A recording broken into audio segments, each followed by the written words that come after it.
इतनी इन्होंने टेंशन ली, कहते हैं कि ऐसी ज़िंदगी से मर जाना ही मेरे लिए बेहतर है। ये सोचा था कि मैं अपनी ज़िंदगी को ही जो है ना वो मैं ख़त्म कर लूँ। लोन ले रहे हैं या लोन नहीं ले रहे, आपने एप्लीकेशन को इंस्टॉल करके अलाउ कर दिया, टोटली डाटा उन तक पहुंच जाएगा आपका।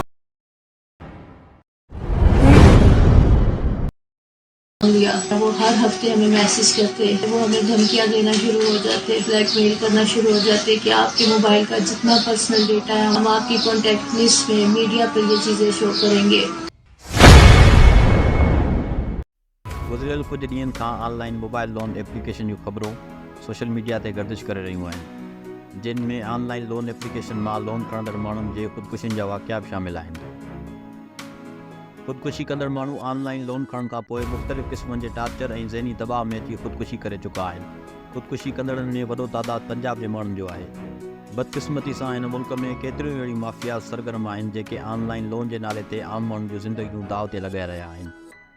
क़ानूनी इदारनि तरफ़ां उन माफ़िया जे ख़िलाफ़ के बि असराइता क़दम न खयां विया आहिनि, जंहिंजे करे अहिड़ा वाक़िया रोज़ जो माहौल बणियल आहिनि।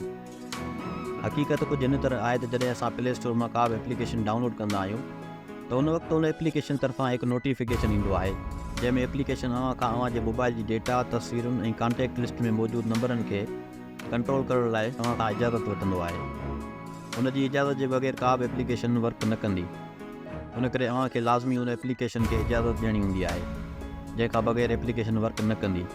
अहिड़ी तरह जॾहिं अव्हां का बि लोन एप्लीकेशन प्ले स्टोर तां डाउनलोड कंदा आहियो उन वक़्तु उहा लोन एप्लीकेशन अव्हां जे मोबाइल जी समूरी डेटा पाण वटि सेव करे छॾींदो आहे ऐं लोन जी किस्त वापसि न करण ते ब्लैकमेल करणु शुरू करे छॾींदी आहे ऐं उहे तस्वीरूं वायरल करण जूं धमकियूं ॾींदे अव्हां खां इज़ाफ़ी रक़म वठण बावजूदु अव्हांखे परेशान कंदी आहे।